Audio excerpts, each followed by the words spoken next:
I am Maren Clark, and at 9:12 on a wet Monday in Seattle, a security guard I'd never met said my name like a command and walked me to the elevator.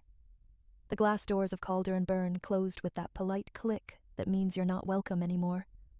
I kept my spine straight and my mouth shut, while HR murmured about restructuring as if a career could be filed away like a binder no one opens.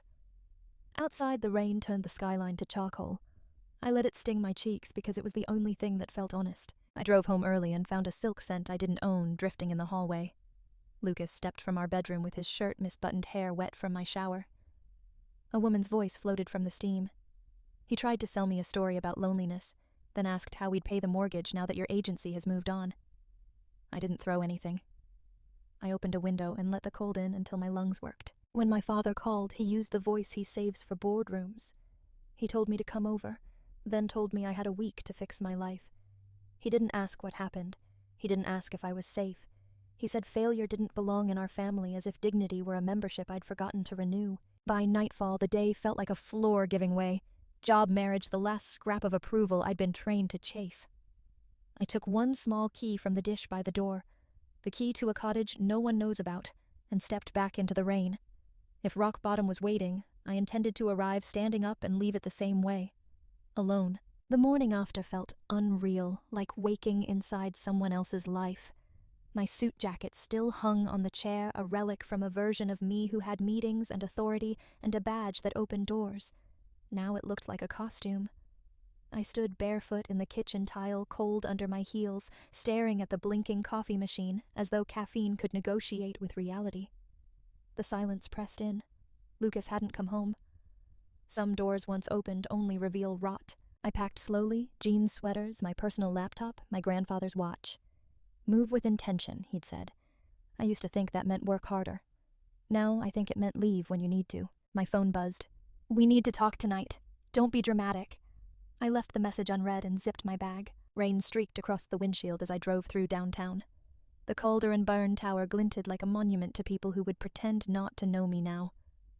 I didn't hate them. Cowardice spreads easily in glass buildings built on hierarchy. At my parents' house, the hedges were carved into obedience. My mother opened the door before I knocked. She always sensed storms. Her eyes flicked to my bag. She touched my arm like affection might trigger an alarm. My father called me into his study like a surgeon calling bad news. Victor sat behind his desk, fingers steepled. I didn't sit. So he said, "I hear you've made some impulsive choices. Losing my job wasn't a choice." He leaned back. "Good people aren't blindsided.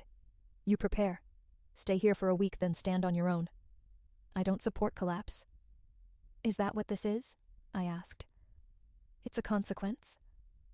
"I'm not staying," I said. "You had every advantage. Don't waste it because you can't handle pressure." Pressure. As if betrayal were posture. My mother hovered silently, begging for peace that never existed. "I'm not asking permission," I said, lifting my bag. "I came to say goodbye. Don't expect us to catch you if you fall."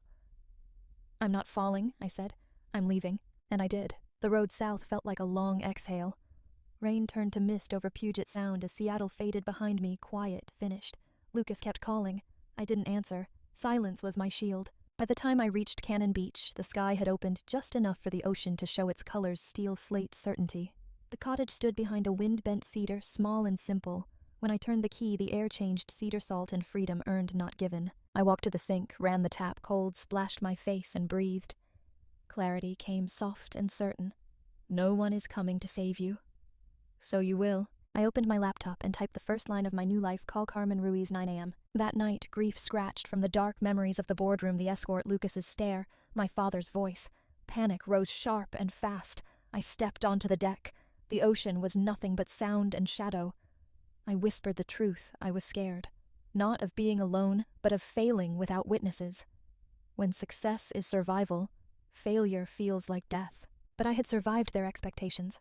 I could survive their absence. The next morning I dressed simply. Jeans, wool coat. No armor, just me. Carmen Ruiz met me in her Portland office, calm and incisive. "We file for divorce immediately," she said. "Freeze assets. Gather proof of misconduct. Stay quiet and move deliberately. Move with intention. When I walked back to my car, the air felt cleaner. Fear hadn't vanished, but it had company, now resolve. Back at the cottage, one new message waited, not from Lucas, but from Noelle. I saved your files. Call me. There's more going on than you think. I sat down, heart steady. The world thought it had buried me in a single day. All they'd really done was give me soil. Noelle's message sat like a spark on my screen. I called her from the porch, waves pounding behind me. Her voice came whisper soft, the kind used when walls might listen. Jared found something, she said. Email filters. Your client messages were routed to Cole. For months. I exhaled slowly. Sabotage wasn't theory anymore. It was structure, deliberate, and hidden beneath my feet. Send me everything, I said. I already did. Check the hidden folder. And I'm sorry. This isn't on you, I told her. When the call ended, I opened the files. Redirects. Altered decks. Notes implying I'd gone unresponsive, not incompetence execution.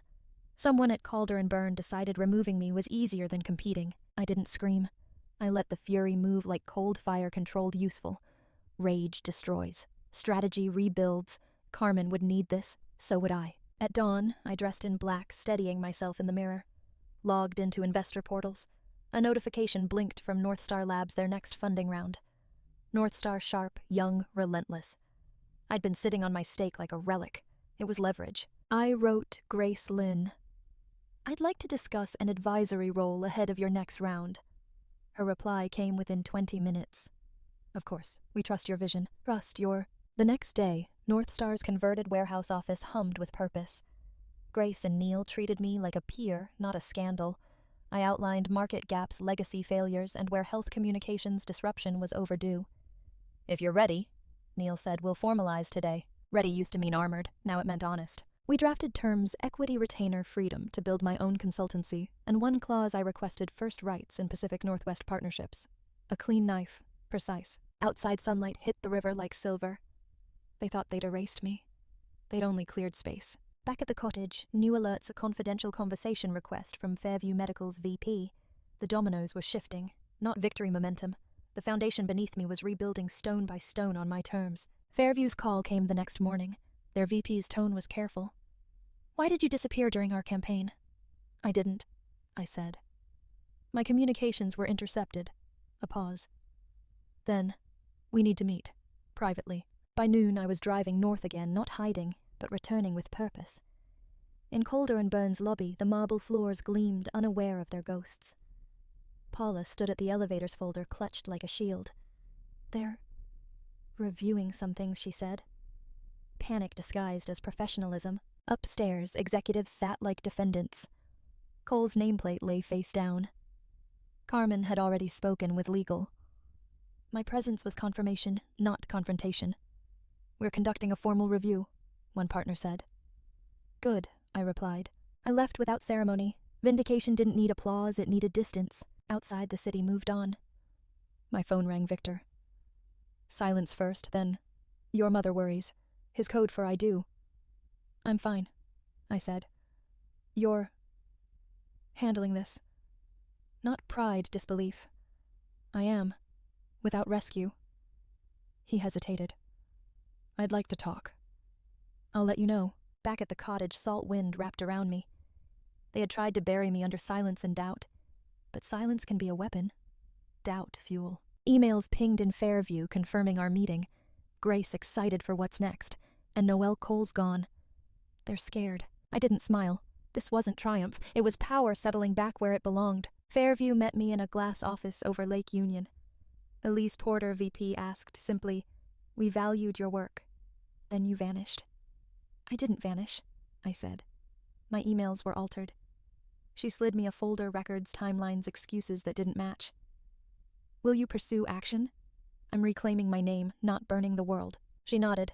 We'd like to work with you directly. A door closing once meant loss. Now it meant choice. But peace never comes clean. That night, someone pounded on my cottage door. Lucas. Marin opened the door. We need to talk. No, we didn't. His face was tight with panic. You froze the accounts. You think you can erase me. I told you, I said through the door, calm. Everything goes through lawyers. He hit the door. You don't get to walk away. I already did. Blue lights washed over the dunes minutes later. The officers asked if I wanted to file trespass. Yes, I said. I do. After they left, I stood on the deck, sea air cutting through the dark. The ocean moved forward, unbothered, endless. So would I. They had taken my job, tried to take my name, my worth, but tonight I understood. Nobody takes your power. You hand it to them until you stop. When I turned back inside, my phone buzzed. Carmen's message. His attorney called. He's folding. I closed the door and let the night end quiet, certain mine. The morning after the police lights faded, the ocean was gentle, as if it knew the storm had already passed. I stood at the counter with coffee in hand, watching gulls skim the water, and felt something rare space. The kind that appears when fear finally lets go. My phone buzzed. Carmen. Settlement finalized. He's waiving claims, no contest. I exhaled. No triumph, no thanks, just a reply. Proceed. Clean.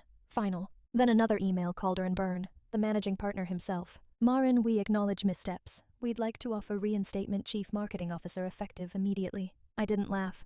Power doesn't always roar. Sometimes it whispers, I don't need you anymore. My reply was surgical. Thank you for the acknowledgement.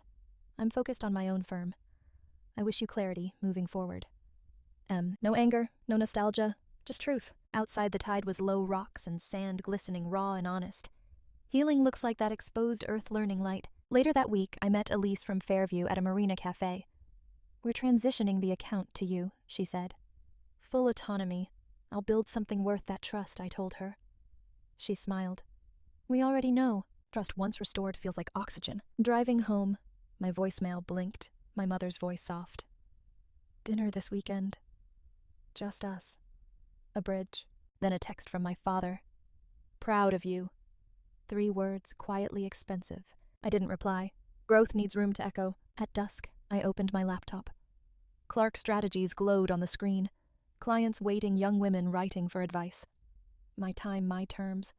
Competence as authority, not pedigree. The air smelled of salt and cedar. I poured wine, stepped onto the deck, listening to the ocean breathe. This wasn't starting over. It was starting true. People think rebuilding means clawing your way up. Sometimes it's quieter, choosing where to stand, what to keep, what to finally release. I lost a job that tried to shrink me. I lost a man who couldn't see me. I lost a father's approval I once mistook for love. And in losing them, I found space. Breath. Ground.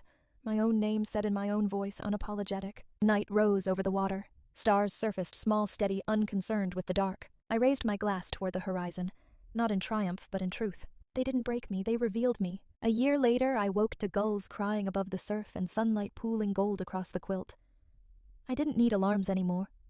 Peace decided when I rose. The woman I'd been, the one who thought loyalty protected her, that success made her worthy, that silence kept her safe, felt like someone I'd already outgrown. I brewed coffee, opened the back door, and let the sea air and salt cedar beginnings. On the porch rail sat books sent by women I'd mentored, leadership, boundaries, ambition. Notes inside thanked me for saying what they hadn't dared, that power doesn't come from being chosen, it comes from choosing yourself. Clark Strategies thrived. North Star Labs expanded with me as lead advisor. Fairview's campaign was a national case study, and women I'd never met reached out not asking how to fight, but how to stand. My phone buzzed. A text from Mom, dinner tonight. Dad's grilling. He's trying. Trying is a language too harder than pride. I smiled. I'll bring dessert. In the afternoon, I walked to the shore. The tide left shallow pools catching pieces of sky. I touched the surface. It rippled alive, unfinished. Healing isn't linear. Some days the past tugs gentle as a wave, reminding you where you once stood before learning to swim deeper. Sometimes memories flicker, Lucas's voice, the cold dismissal, my father's disappointment. But they no longer own space in me. They're ghosts of rooms I've left behind. At dusk, I opened the final envelope, the divorce decree. Clean edges. Clean ending.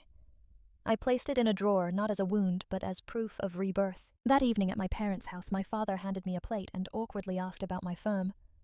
His tone held no authority, only curiosity. He laughed once, shoulders easing as if finally permitted to be human. Driving home along the coast, windows cracked to the sea. Stars pricked the sky one by one. The world felt wide enough to hold me, quiet enough to hear my own pulse. People imagine revenge as fire and fury, but the truest revenge is self-respect, lived gently, loudly, without apology. It's walking away without flinching, closing doors, softly building a life so rooted in truth, no betrayal can unmake you. I parked, stepped out, and breathed the night. I didn't rise from ashes. I didn't claw my way back. I simply kept walking until the world behind me fell away and the one ahead opened wide in mine, and I am still walking. Forward, always.